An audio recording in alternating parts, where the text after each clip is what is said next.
We have tried to live a Nigeria designed by Great Britain and handed to us. We have found it difficult to live in that Nigeria. We have fought a civil war, killed so many people, and still we have the same problems reoccurring. Perhaps the time has come to revisit the very foundations of Nigeria. Yes, good evening, good morning, good afternoon. From every part of the world you're watching me, this is your host, Nze Ikay. And you're once again welcome to my usual program, Nigeria Deserves Better. Today is 2nd of April 2022. I want us to actually discuss on the overall security situation in Nigeria. I think you agree with me that things are not right, and we just cannot continue like that. We cannot continue this way. Something ought to be done, and done urgently.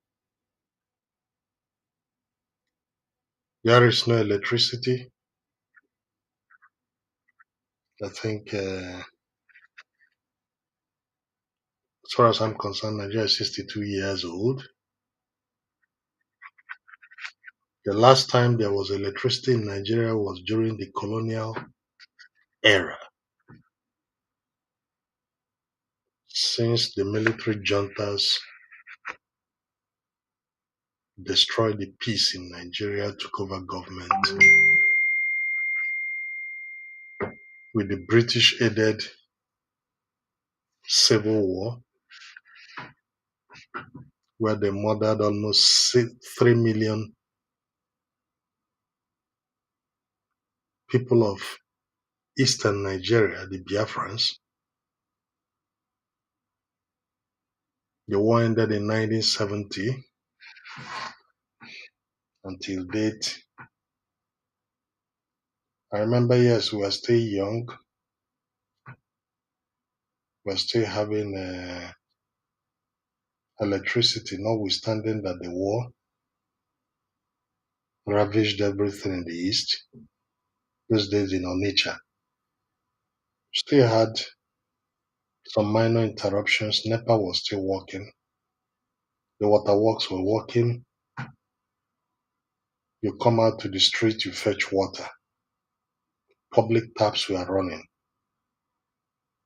Those are thanks to our colonial masters. And since that time to date, electricity is already a mirage. We don't even talk about the water. We don't even now talk about fuel. I think in the world, Nigeria is about number 6, second after Angola, if not first, in oil production in Africa.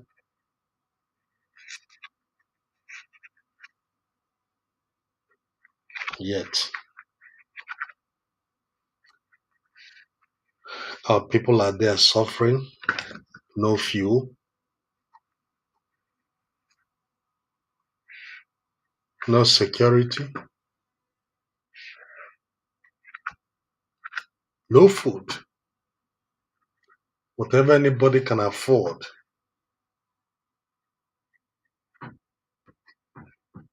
it's like climbing the Kilimanjaro mountain. Yet our politicians are busy shuttling from one end to the other, vying for political office that we don't even know if there might be a Nigeria after Buhari. From what I'm seeing,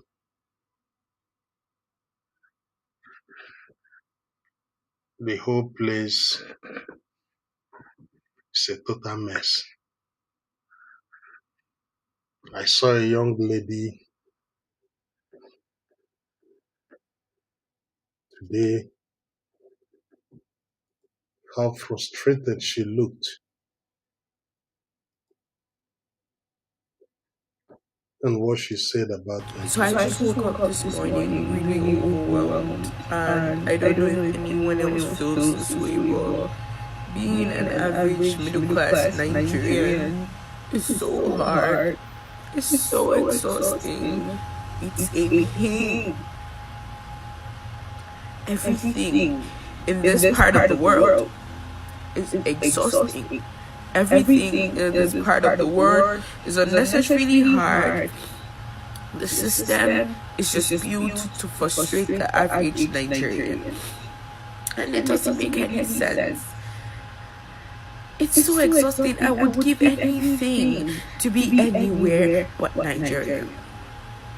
I don't even blame people that go to places like they even go to Ghana for greener pastures. People, it's sad and funny at the same time. People were legit marching to the embassy a few weeks ago that they want to fight for Ukraine because they said, hey, it's a great opportunity to go to another man's land at least and die. It's better than my father's land.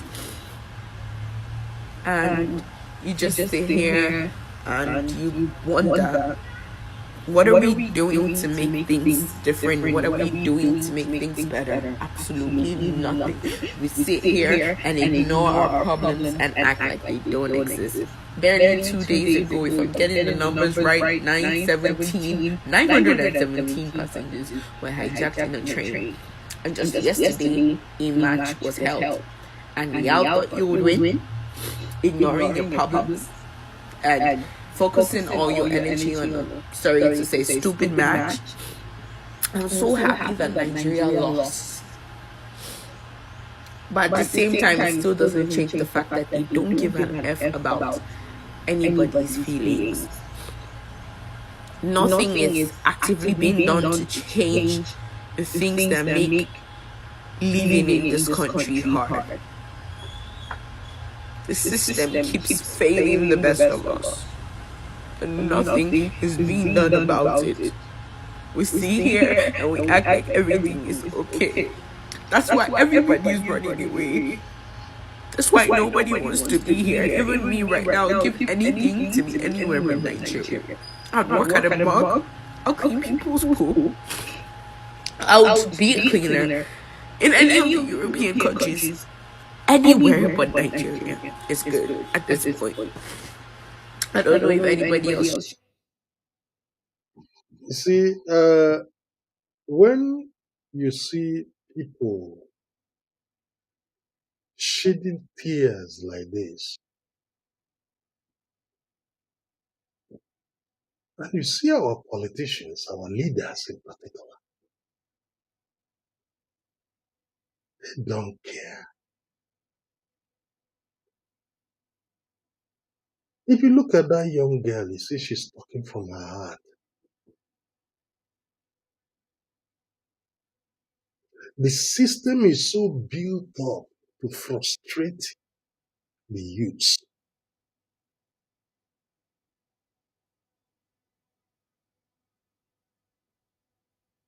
And when people are so frustrated, what do? They go into anything.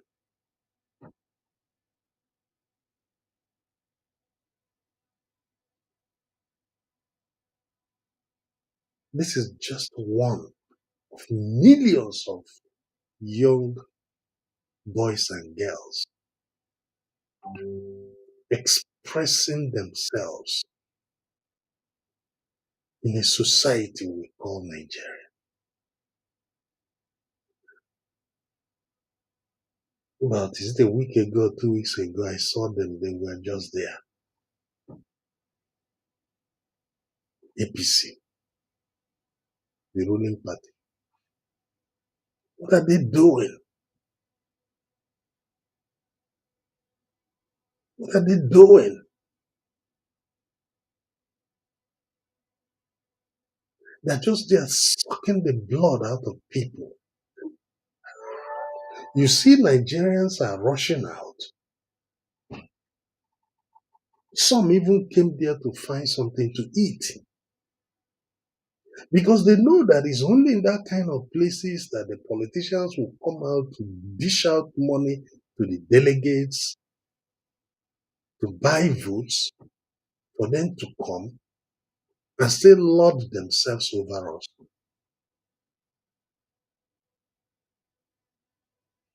Do they have any manifesto? Absolutely none. The presidency has failed woefully. The judiciary is in shambles. It has failed woefully. The legislature have failed woefully.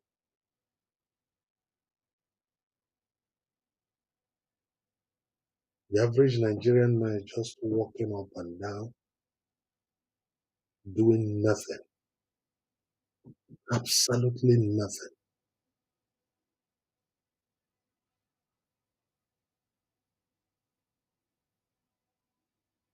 Okay. Do you remember this Andrew Young?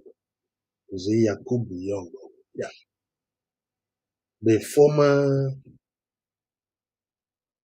general manager, group managing director for NNPC.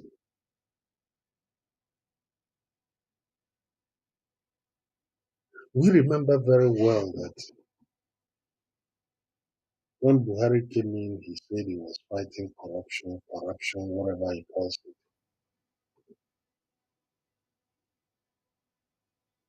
They discovered close to $10 million, 74,000 pounds. We don't even call about the number of naira this man stopped in his residence in Kaduna. EFCC saw it.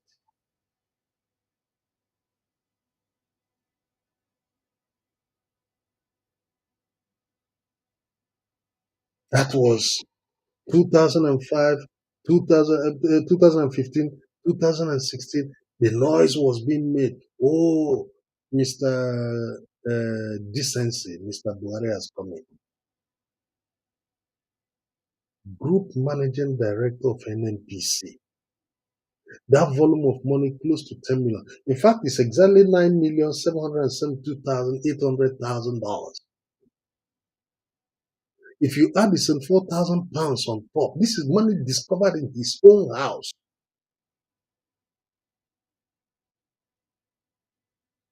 Brothers and sisters, yesterday this man was set free.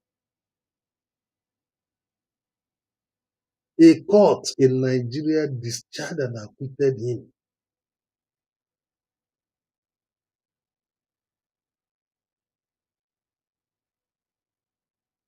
A court in Nigeria discharged and acquitted him. Yet Buhari is fighting corruption. You see, we keep deceiving ourselves. We keep treading on very dangerous places. Nigerians are getting frustrated day by day. Nigerians are becoming mad. They can no more take these things. And the government he doesn't even care. He doesn't care. Okay, let us just listen to this gentleman and what transpired with him. First of all, in my entire life, I have never seen a country as useless as this country. In my entire life that I've been in existence. How can I come to the airport? First of all, you are telling me to pay with my family, for my family to come into the airport, and you are telling me that you are paying, we cannot allow your family to come in because of security conscious. What security do you have in Nigeria? Tell me the security. If the bad people are going to come to this airport, won't they destroy the airport? What security? They should fire all those useless bastard immigration or whoever they are on that doorstep. Why will I come to the airport with my family and I'm not going to be able to go into the airport? It's so frustrating and alarming. When are you going to change everything? What is wrong with you people? My sister here is about to travel. She's not a citizen of Nigeria. Her passport. She's not a citizen of Nigeria. Her passport, a French passport, was given to her by French embassy, and you are telling me the passport is fake. How can you say a passport is fake when you can verify the passport from your fucking office? Why do you do this to Nigerians? Are we all that stupid and dumb? Is it because we didn't go to school? Why will you frustrate everybody here? And you call yourself the president of the country? You cannot do anything to your country. Why are you allowing people to be frustrated? You put people there, man, for travel. Immigration will be asking me to give them money. Why will I give immigration money for crying out loud? Why will poor people be coming to the airport and they won't be able to find situation for their solution to their situation? Why do you have to allow this to happen when you call yourself a fucking Buhari? Who are you? What kind of president are you? What kind of mayor of a... Who are you? What kind of president are you? What kind of mayor of a state are you? Ambode or whoever is here. Who are you for crying out loud? Why can't you find something to do to the situation of Nigeria? What is wrong with you people? Why do you cause trouble and cause everybody pain? Must have Ethiopian Airlines... You see, these people are sadists. Nigerian leaders are just naturally born sadists. Especially this particular Buhari and his APC government. These people are just too negative.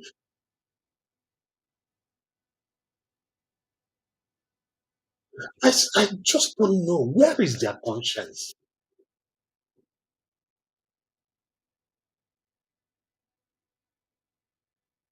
These people are ready to murder, kill. In fact, they enjoy blood.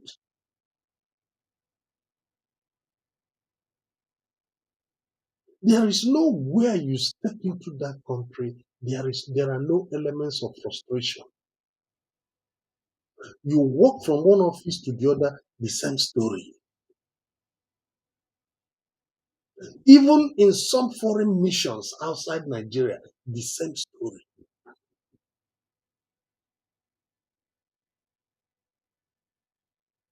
They so frustrate you, they don't even care whether you're existing or you're dead.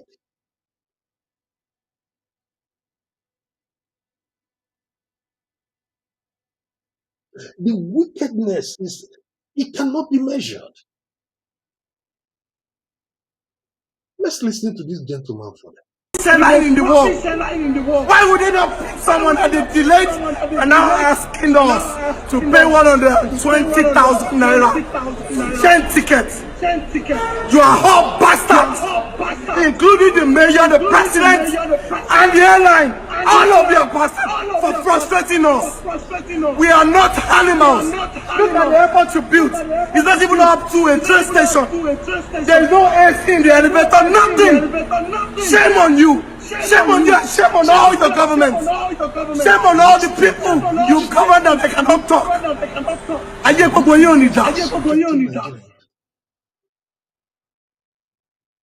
The wickedness. They subject us to such a situation that we don't even know what to do.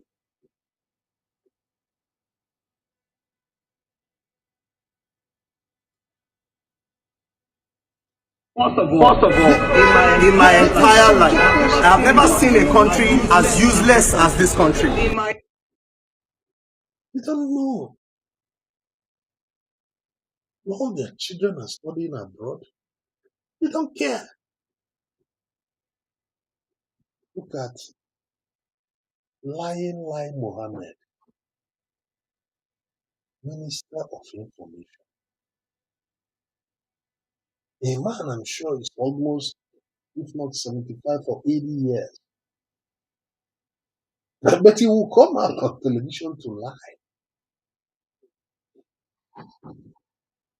He keeps lying. He lies and lies and lies.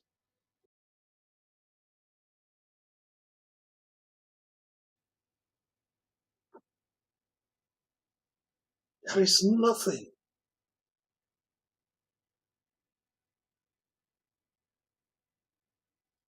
A grandfather, I wonder what he's going to be teaching his children. I just wonder.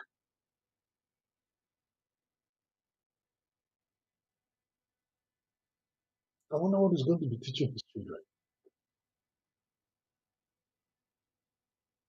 The frustration is so much that you don't even know again which way to go. If you talk, they kill you. There is nothing again they know except annihilating.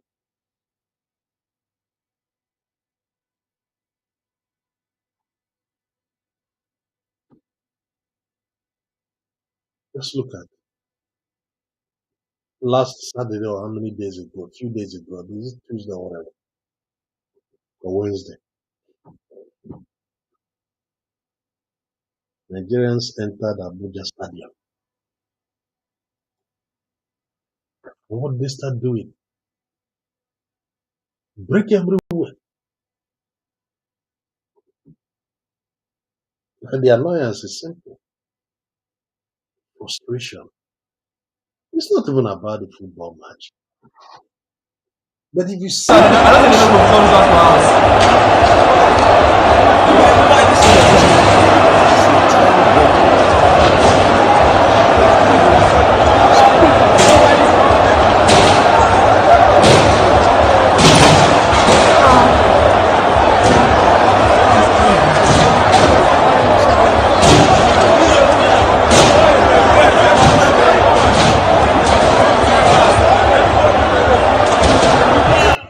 anything with frustration. People are so frustrated. People are mad. It's choking them on the neck.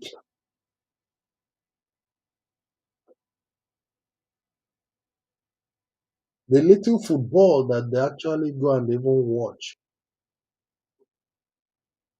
maybe to hold heart and soul together, with maybe one bottle of beer. Then the so-called Green Eagles went there and scattered everything. The Guava is made coach. How can you make us like Guava coach? How do you do that? The Guava. You ask question his when he was playing for Torpedo Moscow here. How many times they failed him in a match? Coach. Torpedo Moscow here he was playing. How many times they failed in a match? The Guava is not even the problem. The problem is Pinnick. The problem with Nigerian football is Pinnick. The chairman or president of Nigerian Football Federation, NFF, he has overstayed his welcome. Change him.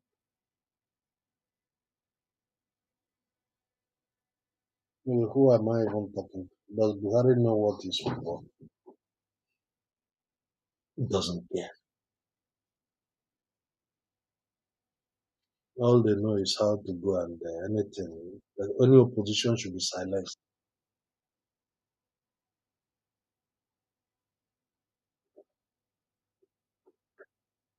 Anybody will talk, the finisher.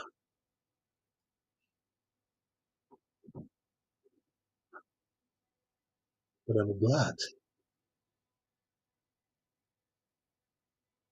But before I go further, you see, one thing that is good is this. Thank God that social media are bringing out things. There are videos, all the things that you say, one day they will come out to work against you. Let us first listen to our president, Muhammad Buhari. $2.1 billion. Billion, not $1 million, were voted for military hardware and software for the. This was in the year 2014 or even 15 after he became president. Yeah, he came in 2015. Even before that. So what he told CNN and Paul, accusing Jonathan's regime and the head of the security forces there, stealing 2.1 billion. Of course, I'm not saying they did not steal. They did. This was what he said. And today, Baba, what is happening in your face? Baba, tell us what is happening that you are now in power. Nothing is remaining. Everybody from local government chairman to everybody is stealing, looting.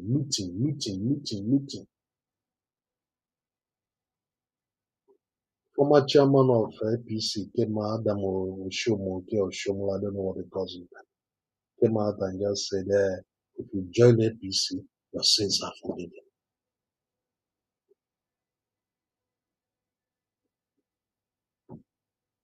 Yes, that was what he said. Hear him out. Against Boko Haram, those responsible sat down as if they were going to have lunch or dinner and shared it and put it in their accounts. You're kidding. The money that you designated to fight your major terrorist group, Boko Haram, they put it in their pockets. Yeah. You hear that? He's saying that as if he was going to pull mountains. And when he came out, what happened? The same Boko Haram are there.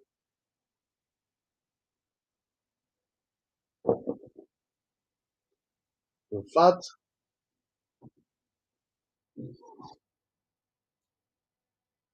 according to Obadiah, late Obadiah, may his soul rest in peace, he made it very clear that these people are being sponsored by the government, Boko Haram. He gave evidences. At the end of the day, the government killed him. He was killed.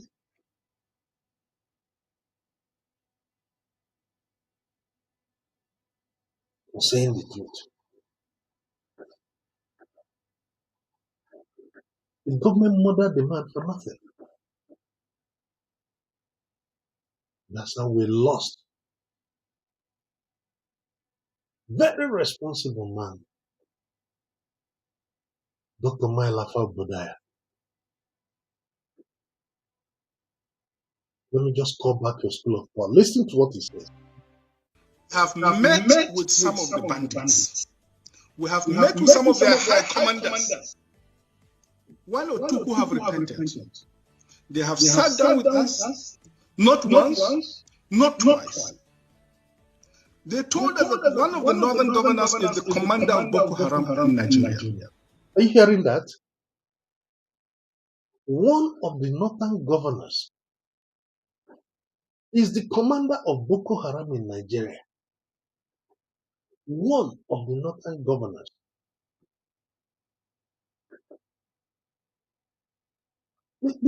He didn't mince words.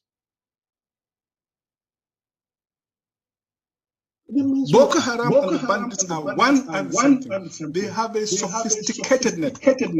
During this lockdown, their planes were moving up and down as though there was no lockdown. Moving ammunition, moving logistics, moving money, and distributing them in different parts of the country. They are already in the south, in the rainforest of the south. They are everywhere.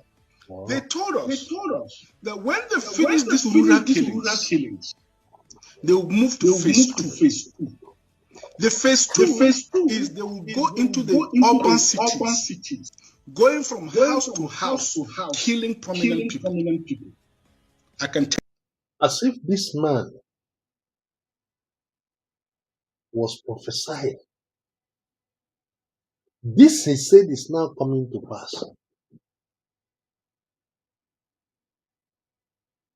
Are they not the terrorists now that had to go to an international airport in Nigeria, Kaduna State, the heart of the north?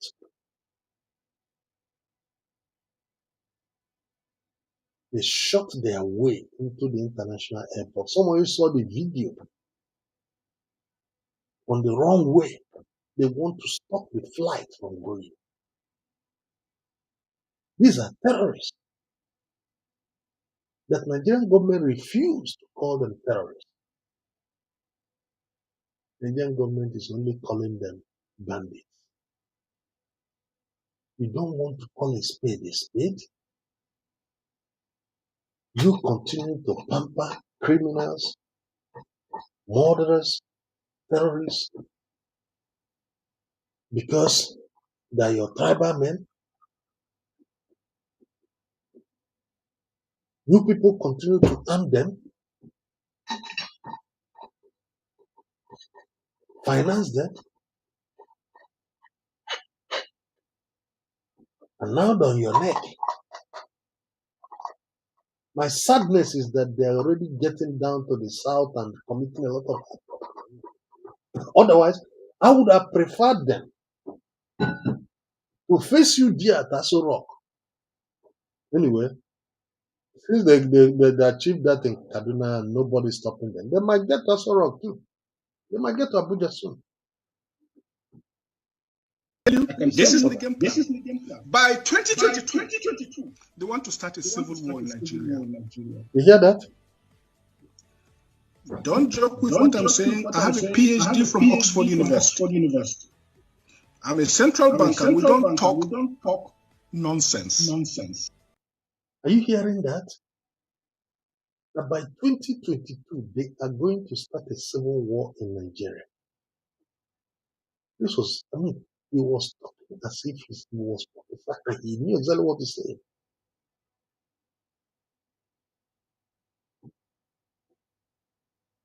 Are we not in 2022?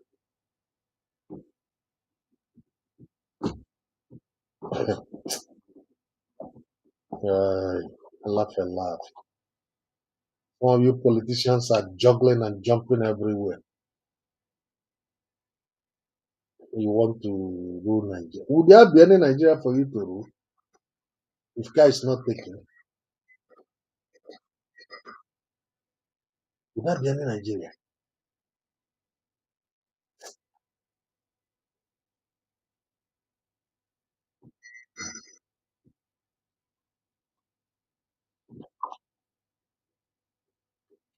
Would there be any Nigeria for you to rule? Listen for that. So don't joke with what I'm telling you. I have this from the highest possible authority, higher authority of some of the commanders of the killers and Boko Haram. You said northern governors, past or present, Dr. Badaya? No, current. No, they said one of them is the commander of Boko Haram in Nigeria. One of them. May your soul rest in peace. And they are not looking for money, they have more than enough money. In fact, he told me they just came back. No wonder they killed you.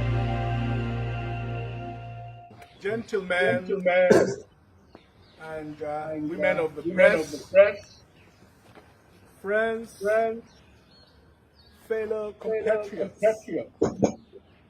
This afternoon, I was received here by officials of the Department of State Services.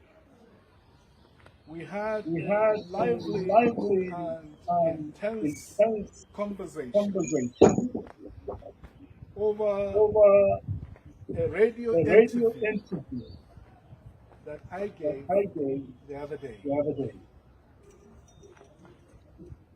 That interview,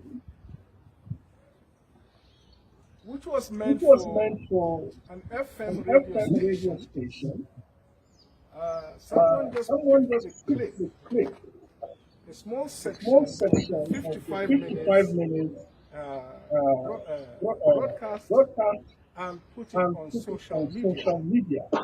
And it went very